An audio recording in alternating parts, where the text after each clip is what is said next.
नमस्कार, मेरा नाम सत्यप्रकाश है और आप देख रहे हैं द मूक नायक। मैं इस समय बिहार में हूँ और ये बिहार की राजधानी पटना है। पटना यूनिवर्सिटी के जो छात्र हैं, आज से लगभग 1 महीना पहले यहाँ पर एक घटना हुई थी जहाँ पर दलित छात्रों पर हमला किया गया था। 3 छात्रों को गोली लगी थी। इस बात की तस्दीक करने के लिए, पूरी घटना जानने के लिए मूक नायक ग्राउंड ज़ीरो पर बिहार में उस छात्रावास में आ चुका है और दलित छात्रों के बीच खड़ा है।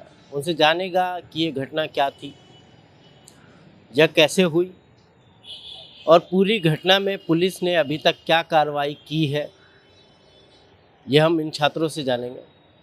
और भी समस्याएं जानेंगे जो यहाँ पर रहने वाले अनुसूचित जाति के छात्र हैं, उन्हें किन किन चीज़ों का सामना करना पड़ता है, जो प्रशासन है विश्वविद्यालय का वह किस तरीके से पेश आता है।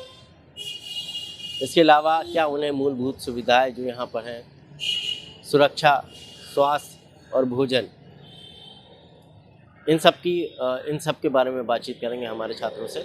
आइए चलते हैं। हमारे साथ यहाँ पर वो छात्र मौजूद हैं जब ये घटना हुई थी, जो इस घटना के चश्मदीद गवाह हैं। वह रूम के अंदर थे, किस तरीके से लोग यहाँ पर आए और घटना को अंजाम दिया, हम उन्हीं से जानेंगे। सनी जी, आप कहाँ के रहने वाले हैं? हम नालंदा डिस्ट्रिक्ट में। नालंदा। सनी जी, ये बताइए, एक घटना हुई थी आपके हॉस्टल में, इस अम्बेडकर छात्रावास में। वो क्या घटना थी और किस तारीख की थी? ये घटना थी 18 सितंबर 2022 की और ये घटना रात की घटना थी। करीब 11:30 बजे रात की थी घटना। और ये जो घटना थी ना, ये घटना छोटा मोटा नहीं थी। ये घटना में माना कि कोई लड़का 11 बजे रात को गया वहाँ खाना वगैरह खा के, कोल्ड ड्रिंक और पिया। उसी समय 2-4 को नशेड़ी उधर से आया, उसके साथ बदतमीज़ करने लगा। वहाँ पर मैटर शांत हो गया और मैटर शांत होने के बाद सब लोग चला आया हॉस्टल। उसके बाद वो सब जो लोग थे बदमाश, उधर से अपना हथियार लेकर आया और बंदूक लहराते हुए फायरिंग किया हॉस्टल में। हॉस्टल में भी 3 लड़का को गोली भी लगा और 6 लड़का घायल भी था। उसके अलावा ये जो घटना हुई थी, उस समय इस अम्बेडकर छात्रावास में कितने छात्र मौजूद रहे होंगे?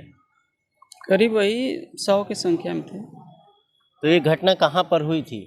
ये घटना हुई है सुधा काउंटर जो है ना, यहाँ दूध का सुधा काउंटर है, वहाँ पर हुई थी। कितने छात्र यहाँ से गए थे जो शाम को टहलने और कोल्ड ड्रिंक पीने गए थे खाना खाने के बाद? करीब वही 4-5 छात्र थे। किस किस विषय में वो पढ़ते हैं, किस उसके छात्र हैं? सब है पटना यूनिवर्सिटी का छात्र है, सब अलग अलग विषय का छात्र है। कोई ऑनर्स कर रहा है, कोई अंडर ग्रेजुएट था, कोई पीजी किया हुआ था। अच्छा, ये इन छात्रों से बातचीत होती थी जिनके ऊपर हमला हुआ था? कहाँ पर? आपसे बातचीत होती थी? नहीं, उस हॉस्टल का है। अच्छा। हम लोग इस हॉस्टल का है। ऐसे बातचीत मीटिंग दौरान में सबसे होता ही रहता था। लगभग कितने लोगों की संख्या में जो लोग आए थे जिन्होंने इस घटना को अंजाम दिया था? वो लोग करीब 10-15 की संख्या में थे। 2-4 लोग हथियार लहराते हुए गोली चलाया, फायरिंग किया, जिसमें लड़का को गोली भी लगा और कुछ घायल भी हुआ। इस मामले में पुलिस ने अब तक क्या कार्रवाई की है? पुलिस का क्या कहना है? इस मामले में मानिए तो पुलिस एकदम नपुंसक बन चुकी थी। पुलिस के सामने गोली चलाया। पुलिस मौजूद थी? हाँ, मौजूद थी वहाँ। वीडियो कहिएगा तो वीडियो दे देंगे हम, पूरा एविडेंस के साथ। पुलिस एकदम मौजूदगी में गोली चला। कितना पुलिस था वहाँ? वहाँ पर 2 पुलिस करीब था। फिर जब ये गोली चली तो पुलिस ने मना नहीं किया, रोका नहीं? कुछ भी नहीं किया। पुलिस अगर मना करती तो गोली नहीं चलाता। इस घटना में पुलिस ने क्या कार्रवाई की? आरोपियों को गिरफ्तार किया या नहीं? गिरफ्तार कहाँ किया आरोपियों को? जो संलिप्त थे उसको अभी तक कहाँ गिरफ्तार किया? 1-2 को किया है और बाकी को तो छोड़ ही दिया। पहचान रहे थे कौन लड़के थे, कहाँ के रहने वाले हैं? हाँ, ये सब सुल्तानगंज का था। अनिल कुमार का बेटा था, भतीजा था। अनिल कुमार कौन है यहाँ के? अनिल कुमार यहीं का निवासी है, सुल्तानगंज थाना। क्या करते हैं वो? है ऐसी हैं बिल्डर सब, उनका यहाँ भवन है। काफ़ी हाँ, बिल्डर है। हाँ। उनके भतीजे ने चलाई है गोली। हम्म। तो क्या लाइसेंसी रिवॉल्वर से गोली चलाई थी या कैसा वो अवैध कट्टा था? लाइसेंस ही नहीं था। अवैध कट्टा था। हाँ, अवैध कट्टा था। तो ये कितने लोग और कितनी संख्या में रहे होंगे जब ये पूरी घटना हुई? छात्र 4 थे और भीड़ जो थी वो कितनी थी? ये छात्र तो हम लोग अंदर में थे अपना, और वो सब 10-15 लोग आया, 4-5 के हाथ में हथियार था और उसी समय गोली चलाया। हमारे साथ और यहाँ पर छात्र मौजूद हैं, हम उनसे बात करना चाहेंगे। पुलिस ने इस मामले में एक ये भी सामने आ रहा है कि पुलिस ने इस घटना को मोड़ देने के लिए कुछ छात्रों पर भी एफआईआर कर दी। वो क्या पूरा मामला है? देखिए, मैं साफ बताना चाहता हूँ, 11 बजे रात को हम लोग यहाँ से जब कुछ लड़का खाना खाकर गए दुकान पर कोल्ड ड्रिंक पीने के लिए, और वहाँ पर यहाँ मोहल्ला वालों से झगड़ा हुआ। वो सब दारू सब पी ले था और लड़का सबको टोनबाजी बोलने लगा और रंगदारी करने लगा और लड़का सबको मारा। और वहाँ से मोहल्ला वालों को लेकर आया रिवॉल्वर के साथ हॉस्टल में घुसकर, और 3 छात्रों को गोली भी लगी। जो आईसीयू में भर्ती था, हालत बहुत ही गंभीर थी। कहाँ कहाँ गोली लगी थी छात्रों को? एक छात्र का यहाँ 2 दिन इसमें गला में गोली लगा था, 2 दिन वो इमरजेंसी केस में भर्ती था। उसके बाद एक छात्र को पेट में लगा था, एक छात्र को यहाँ पीठ में लगा था गोली।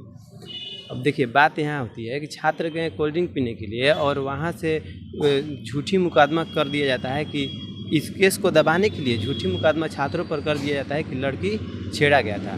जबकि सारा यहाँ सदाम मैरिज हॉल के पास CCTV कैमरा है, हॉस्टल के पास है, HDFC बैंक जो ATM है वहाँ पर है, यहाँ पर CCTV कैमरा का फुटेज निकाला गया। ऐसा कोई लड़की वहाँ पर थी ही नहीं। झूठ मूठ को छात्रों पर पोक्सो एक्ट लगाया गया। उसी में हमारे छात्र अमर आज़ाद अभी जेल में है, और जिन छात्रों को गोली लगी है वो भी छात्र अभी जेल में है। तो ये बताइए, ये कहाँ बिहार सरकार की कैसी न्याय है? छात्रों पर कैसी न्याय है? जो शादाब मैरिज लॉन बोला और आपने HDFC ATM बोला था, शादाब क्या आपके पास वो CCTV उपलब्ध होगा? हाँ, बिल्कुल। हम लोग सारी CCTV के फुटेज को निकलवाएं, और अनुसूचित जाति आयोग वो शादाब वाला जो CCTV फुटेज है वो आप लोगों के पास मौजूद है? अभी हमारे परफेक्ट पवन भैया के पास वो सारा चीज़ मौजूद है, जिनमें कोई लड़की को छेड़ने का ऐसा सबूत। पूरी घटना दिख रही है जब वो क्या नाम है वहाँ पर कोल्ड ड्रिंक पी रहा था, उसके बाद जो झड़प हुई, पूरी घटना दिख रही है उसमें? हाँ, पूरी घटना दिख रही है। तो पुलिस ने इसमें पोस्को एक्ट में छात्रों ही को जेल भेज दिया है। छात्रों को जेल में भेज दिया। अपराधी अभी भी घूम रहे हैं। अपराधियों को पुलिस संरक्षण दे रही है। इस बिहार महागठबंधन के सरकार में अपराधियों को पुलिस प्रशासन संरक्षण दे रही है, और छात्रों को हम लोग दलित होने के कारण हम लोग को दबाया जा रहा है, और हम लोग पे झूठ मूठ के मुकदमा लगाकर हम लोग को जेल में डाल दिया जा रहा है, ताकि यहाँ के छात्र पढ़े लिखे नहीं, बेरोजगार हो जाएं और नक्सली अपराधी बन जाएं। हमारे साथ यहाँ पर और कुछ छात्र मौजूद हैं, हम इनसे बात करना चाहेंगे। यहाँ पर और क्या क्या सुविधाएं हैं? सुविधा जो चाहिए, छात्रावास में लाइब्रेरी की व्यवस्था है और रहने की पूरी व्यवस्था है। लेकिन आप जिस गोलीकांड की बात कर रहे हैं, उस गोलीकांड घटना में यहाँ के 3 छात्रों को गोली लगा था। जो एक छात्र पूरी तरह से कोमा में चला गया था, उसका इलाज पटना PMCH में चल रहा था, और वहाँ से शिफ्ट करके पटना एम्स में भेजा गया, और वहाँ 2 दिन बाद इमरजेंसी केसेस में ऑपरेशन करके गोली को निकाला जाता है, और किसी तरह से डॉक्टर छात्र को बचा लेते हैं। लेकिन 2 छात्र जो PMCH में भर्ती थे, उनको पुलिस उठा लेती है। जिस तरह से अंबेडकर कल्याण छात्रावास में घटना घटा, वहाँ बच्चों पर सरेआम गोलियां चलाई गई। उस घटना को दबाने के लिए जो अपराधी है, अपनी बच्ची को सामने करके पॉक्सो एक्ट का मामला दर्ज छात्रों पर ही उल्टा कर देता है, जो बिल्कुल ही फर्जी मुकदमा है।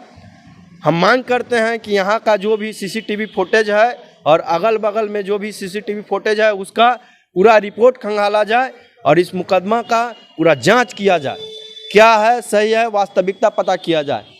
और पूरे बिहार में दलित छात्रों पर, दलित समाज पे हत्या अत्याचार हो रहा है, उसके खिलाफ में हम लोग बोलते हैं तो सरकार हम लोगों की आवाज़ को दबाना चाहती है। हमारे अमर आज़ाद जी को इसी क्रम में जेल भेजने का काम बिहार सरकार कर रही है। इसलिए हम मांग करते हैं कि पूरी घटना को जांच करवाएं और उसके बाद आगे की कार्रवाई करें।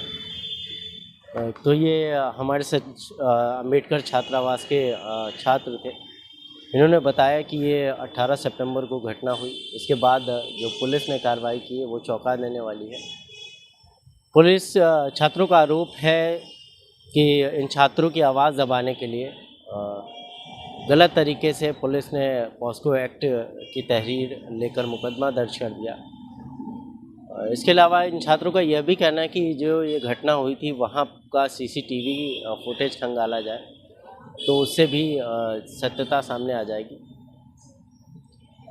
छात्रों का ये कहना है क्योंकि वो दलित हैं इसलिए उनकी आवाज़ दबाई जा रही है और काफ़ी अन्याय किया जा रहा है। मैं आपको यहाँ पर जो अम्बेडकर छात्रावास है उसके शौचालय की भी हालत दिखाना चाहूँगा। यहाँ का शौचालय बहुत ही गंदा है। जो पेशाब करने की जगह है वो पूरी गंदी है। इसकी फर्श टूटी हुई है, साफ़ सफाई का कोई ध्यान नहीं है। आप ये सिंक देखेंगे, सिंक में भी काई जमी हुई है। काफ़ी गंदगी में ये अम्बेडकर छात्रावास के छात्र रह रहे हैं। इसके अलावा जो यहाँ का कॉलेज प्रशासन है उसको भी इन सब चीज़ों पर विशेष ध्यान देना चाहिए। ब्यूरो रिपोर्ट, मूक नायक।